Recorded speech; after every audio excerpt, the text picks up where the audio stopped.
10장에 나오는 이 말씀은 누구보다 다 개인적으로는 모세에게 가장 안타까운 일이라 할 수 있죠.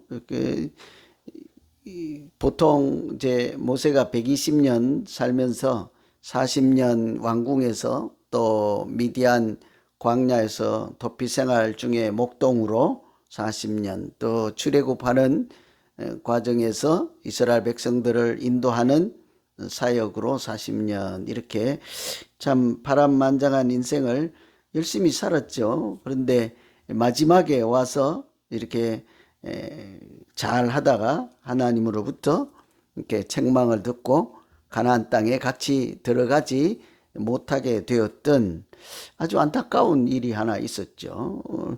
출애굽할 때 항상 처음부터 끝까지 그 여정, 약속의 땅으로 가는 과정 중에 항상 밑바닥에 또 항상 이렇게 있었던 그 일이 원망하는 일이었습니다. 원망하고 불평.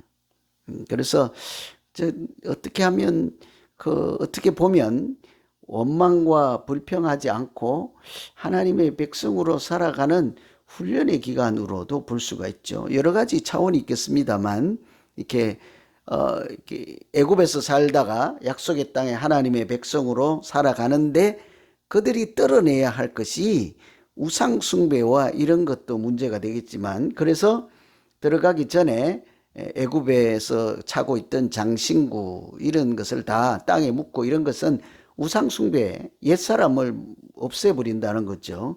홍해를 건너는 사건도 세례로 보면 옛사람이 죽고 새 사람으로 태어나는 과정이라고 해석을 할 수 있습니다. 그렇게 장신구도 묻고 이렇게 가는데, 그런 것 중에 하나가 원망과 불평을 떨어내는 과정이라고도 볼 수 있죠. 그 백성들이 항상 원망이 물이 없다, 이렇게 목이 마르다, 배가 고프다, 뭐 이런 얘기로 해서 계속 이제 지도자를 원망을 하죠. 모세, 아론.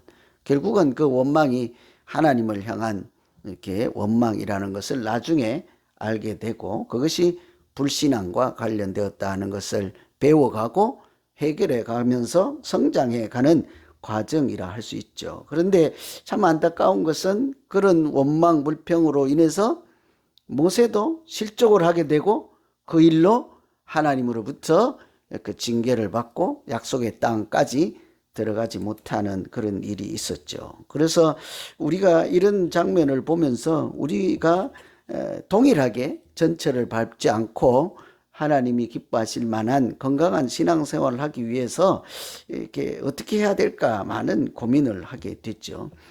구체적인 이런 안타까운 사건의 내용, 구체적인 내용은 백성들이 이제 원망하는 내용이 물이 없다는 거예요. 이것은 처음 있었던 일이 아니고 출애굽해서 이제 바다를 건너 이제 나와서 가는 광야에 들어가서 출발해서 얼마 되지 않아 금방 물이 없다, 목이 마르다 하고 항의를 했죠. 왜 우리를 여기 와서 목이 타 죽게 하느냐. 그것은 르비딤이라는 장소였고요. 시내산에서 가까운 곳입니다.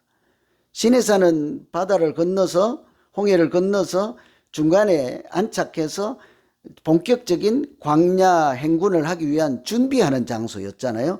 성막을 짓고 또 이렇게 정비를 하고 출발 준비하는 곳이라 할 수 있는데, 그때 이미 시내산 근처에서 출발하고 나서 얼마 되지 않아 목이 마르다 이렇게 할 때 그때 이렇게 한번 있었고, 오늘은 여기 20장은 가데스라고 하는데요. 가데스 바네라고 하는, 아까는 르비딤이라는 장소고 동일한 사건이 있었습니다. 이번에도 목이 마르다, 또 우리를 죽게 하느냐.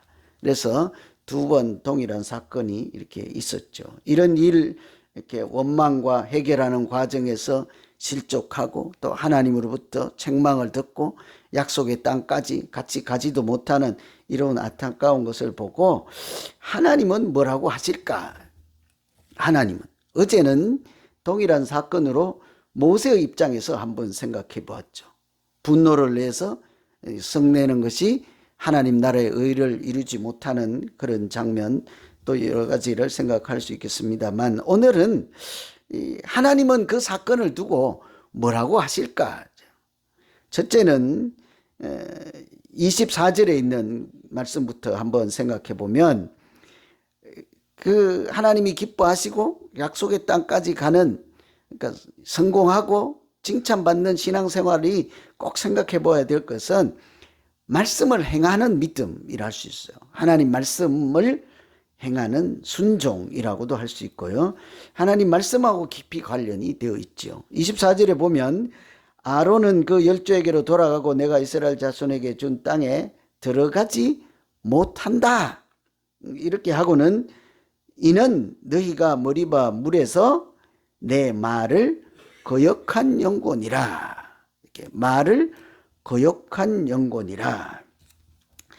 이 모세가 이렇게 백성들이 목이 마르다 하고 죽겠다, 뭐 왜 이렇게 여기까지 데리고 와서 죽게, 광야에서 죽게 하느냐 하고 원망을 할 때 하나님께 엎드려서 기도할 때 뭐라고 합니까? 하나님께서 그 반석에게 명령하여 물을 내라, 이렇게 얘기를 했죠. 명령이라고 하는 것은 말을 해서 물을 내라는 거예요. 옛날에 창조하실 때 태초에 하나님이 빛이 있어라 하니 있었다 하는 것처럼 말씀으로 창조하시듯이 반석에게 명령하여 물을 내라, 이렇게 말씀을 들었죠. 그리고 나서 백성들에게 돌아와서는 성질이 난 거예요. 이게 뭐 40년 동안 별 경험을 다 했을 거 아니에요. 하나님의 기적을.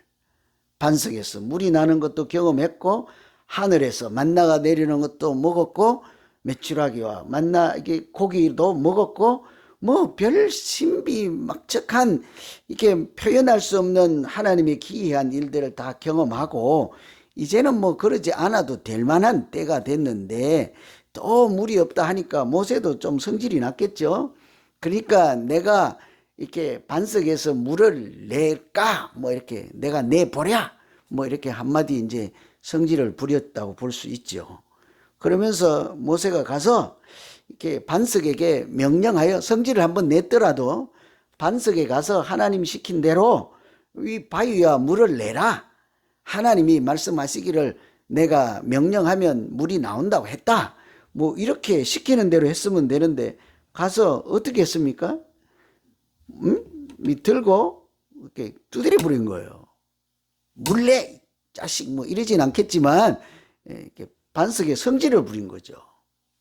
옛날에 출애굽할 때 홍해 바다를 건널 때 뒤에서 애국 군대가 막 따라오고 앞에서 바다가 있어서 살 길이 없는 거잖아요. 도간에 든 쥐 됐어요. 어떻게 해요? 그 바위를, 바다를 어떻게 갈라요? 말씀으로 가는데 이제 지팡이를 가리켜 이렇게 하잖아요. 그때도 성질을 부려갖고 막 다급하니까 아이 갈라져, 이렇게 하지 않았단 말이에요. 갈라져, 안 갈라지면 우리 죽어, 이렇게 하지 않았다고. 시킨 대로 이렇게 하는데, 오늘은 왠지 옛날에는 처음에는 명령하여서 반석에서 물을 냈거든요. 그때 경험도 있음에도 불구하고 이번에는 이렇게 시키는 대로 안 하고 했다고요. 여러분, 이것이 문제가 될 거예요. 하나님께서 바위에 물을 내는 건데 물 냈잖아요. 원망하는 백성들을 물을 먹여서 하나님이 물을 주신다를 다 알게 됐잖아요. 문제가 될 거죠. 바위에 명령하여 물을 내라고 했는데 바위에 쳤다. 그것이 문제가 될까? 그런데 여기에 보면 그것을 우리 생각에는 뭐 모세가 성질을 냈다, 뭐 성격이 급하다, 온유하지 못했다, 여러 가지로 해석할 수 있는데 그 사건을 하나님은 뭐라고 할까죠? 하나님은 뭐라고 할까? 그것이 내 말을 거역한 것이다, 이렇게 얘기를 한다고. 우리는 뭐 말로 하나 바위를 한번 툭툭 치나, 그놈이 그놈 같은데 하나님은 그것을 가볍게 보지 않았다는 거죠. 그래서 우리가 입장에서 생각할 때, 하나님의 사역을 할 때 우리가 해야 되는 일, 결과가 잘 나오고 바위에서 물이 났으니까 원망과 불평을 해결하고 그 문제가 없어졌죠. 다 괜찮아진 것 같아요. 할 일을 했고 백성들의 소원도 들어줬고 또 물도 났으니까 잘 됐지 않아요? 그런데 하나님은 그것을 온전하게 보시지 않았다는 말씀이에요. 뭐가 문제죠? 말하는 것과 치는 것이 큰 차이가 없어 보일 법한데 하나님은 그것을 가볍게 여기지 않고 내 말을 거역한 것이다 이렇게 한다고요. 그러니 이런 내용을 깊이 생각할 때 우리가 무슨 일을 할 때라도 일을 완성해내고 보기 좋고 결과가 좋고 문제를 해소하고가 중요하죠. 일차적으로. 그런데 더 중요한 건 그 방식이 중요하다고. 풀어가는 과정이 중요하다고. 하나님의 그 사역을 이렇게 만들어가는 과정이 중요하다고요. 어떻게 해야 돼요? 하나님의 방식대로 해야 되는 거예요. 하나님의 방식. 이렇게 여러 가지로 생각할 수 있겠습니다. 무엇이 하나님의 방식인가를 또 고민을 해야 되겠죠. 그죠? 그래서 늘 우리가 기도할 것은 보이는 가시적인 효과가 문제가 아니라 오늘 내 믿음이 어떠한가요? 하나님 말씀 따라 준행하며 순종하며 그의 뜻을 이루는 믿음 생활인지 아니면 보기만 좋고 결과만 좋고 그냥 세상적으로 보면 괜찮아 보이는지 우리는 대개 보이는 눈에 가시적인 것만 가지고 얘기하기가 쉽지 않겠습니까? 그래서 때로 내가 하는 일이 하나님이 그냥 결과는 좋았지만 말씀대로 하지 않았다라고도 얼마든지 평가를 할 수 있겠다 하는 것을 우리 마음에 새기며 오늘 첫 번째 기도할 것은 하나님 열심히 하는 것도 중요한데 내가 말씀 붙잡고 그 말씀을 이루어가는 참으로 두렵고 떨리는 마음으로 이렇게 우리의 믿음이 하나님도 기뻐 받으실 만한 아름다운 과정이 되게 하시고 열매는 하나님이 맺게 하여 주시옵소서. 이렇게 기도하는 날 되기를 기원합니다. 두 번째 이 사건을 하나님은 뭐라고 할까요? 12절에는 이렇게 얘기를 합니다. 여호와께서 모세와 아론에게 이르시되 너희가 나를 믿지 아니하고 이스라엘 자손의 목전에서 내 거룩함을 나타내지 아니한 고로 너희는 이 회중을 내가 그들에게 준 땅으로 인도하여 드리지 못하리라. 참 하나님도 너무 하시다 싶긴 해요. 그죠?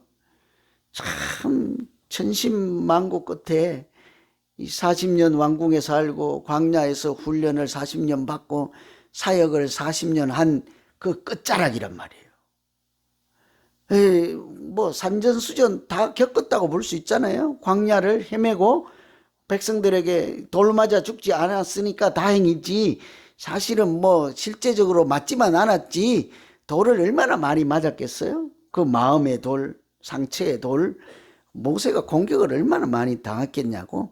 심지어 누나도 그러고 미리암도 그러잖아. 왜 너만 지도자냐? 사촌들도 그러고 그랬을 거란 말이에요. 그래도 참 잘 감당해 왔는데 이 마지막에 이 일 하나로 뭐라고 그래요? 너는 나를 믿지 아니하였고 거룩함을 나타내지 아니한 거로 그들을 약속의 땅으로 인도하여 드리지 못하리라. 아마 절도할 말씀일 거예요. 아마 기절할 말씀이지 않겠습니까? 천신만고 끝에까지 왔는데 마지막 순간에 이 일 하나로 인해서 뭐래요? 안 된다 하는 거죠. 너는 여기까지다. 근데 왜 그럴까죠? 믿지 아니하였다라고 합니다. 이게 모세가 한 행동을 믿지 아니하였다. 이것을 조금 더 구체적으로 그냥 알기 쉽게 이런 내용은 없습니다만 무엇이 믿지 않았냐고요. 모세가 뭘 믿지 않았습니까? 모세가 바위에서 물이 나오지 않을 것을 믿지 않았다면 말도 하지 않았을 거고 치지도 않았을 거예요. 하나님 무슨 바위에서 물이 나요. 백성들로 하여금 저 계곡에 가서 땅을 파라고 한번 해보세요. 그게 더 낫지 않을까요? 그랬으면 믿지 않았다고 할 수 있겠죠. 그런데 반석에서 명령하여 물을 내라 했는데 쳤단 말이에요. 그런데 믿지 않았다고 하는 거예요. 저는 잘 모르겠습니다만 행여 그렇지 않을까. 사람들이 이제 뭐 이렇게 생각을 하죠. 모세가 행여라도 말하면 명령하면 나오지 않을 것으로 생각을 했을지도 모른다. 그래서 안 나오면 어떡하지? 안타까워서 쳤다. 라고 하는 사람들도 있지요. 무엇인지는 모르겠습니다. 성경에 그까지는 설명이 하지 않았고 하나님은 그 일을 평가하기를 믿음이 없었다라고 한다는 거죠. 믿음이 없으면 틀림없는 건 한 가지는 있죠. 말씀대로 하나님 방식대로 하나님이 방향대로 안 갈 가능성이 많죠. 믿음이 없으면 안 될 것 같거든. 하나님 시키는 대로 하나님 방식대로 하면 안 될 것 같거든요. 그걸 안 될 것 같다고 하지 않고요. 괜찮아요. 그런 것까지는 안 해도 되는데 더 좋은 방식이 있거든요. 내가 아는 더 좋은 방식이 있거든요. 하나님은 그렇게 해도 내 방식을 택한다 하는 것도 믿음이 없다라고 볼 수 있는 거죠. 그런데 그것은 그렇다 하고 또 한 가지가 무엇입니까? 결정적인 게 거룩함을 나타내지 않았다는 거예요. 그 자리에서. 왜 거룩함을 나타내지 않았을까? 이게 이제 우리 고민입니다. 저나 여러분이나 마찬가지 고민입니다. 바위에서 물을 내는 과정에서 원망과 불평을 해결하는 과정에서 명령하여 물을 내라는데 반석에서 이제 쳐서 물을 내는 과정을 통해서 거룩함을 나타내지 않았다. 무엇을 가지고 구체적으로 행하는지는 나와 있지 않지만 우리가 분명한 것은 무엇이게요?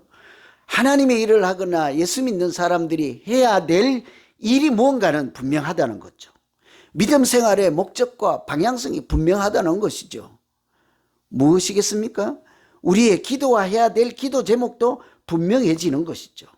우리의 믿음과 우리의 믿음 생활로 일상에서 살아가는 믿음으로 살아가는 삶으로 뭐를 해야 된다는 거예요? 하나님의 거룩함을 나타내는 것이다 하는 거죠. 하나님의 거룩함. 굉장히 중요한 개념이죠. 그래서 레위기 19장에 가면 뭐래요? 하나님이 내가 거룩하니 너희도 거룩하라 하는 거죠. 항상 우리에게 요구하시는 게 거룩함을 나타내라. 이것을 좀 쉽게 그냥 풀이하면 우리가 하는 말이나 행동으로 무엇을 하나님을 나타내라 하는 것이죠. 신약 성경에 가면 우리로 하여금 착한 행실로 사람들이 보고 하나님께 영광을 나타내라 하는 표현과도 같다, 일맥상통한다 할 수 있는 거예요. 내 믿음과 내가 하는 사역과 내가 기도로 내가 하나님을 증거할 만한 그런 믿음 되게 해 주십시오. 이게 오늘 아침에 해야 되는 기도이죠. 그래서 오늘은 우리에게 이렇게 숙제입니다. 왜 하나님이 이렇게 반석에서 물을 냈는데 이렇게 명령하여 내라 하는 것을 쳤다고 해서 믿음이 없다라고 하실까? 거룩함을 나타내지 못했다고 하실까? 말씀을 거역했다라고 할까? 이게 우리 고민이죠. 오늘 기도하시면서 깊이 묵상하고 기도하여서 우리가 하나님의 거룩함을 나타내고 우리의 믿음 생활로 말씀을 이루어가서 우리의 믿음 생활이 온전할 뿐 아니라 하나님도 기뻐하시는 아름다운 믿음 되기를 간절히 기원합니다. 오늘 말씀 붙잡고 이제 우리 같이 한번 기도하죠. 제가 말씀을 드렸습니다. 그런 내용들 가지고 자기의 믿음을 놓고 각자 기도합니다. 자기를 놓고 기도합니다. 하나님 아버지,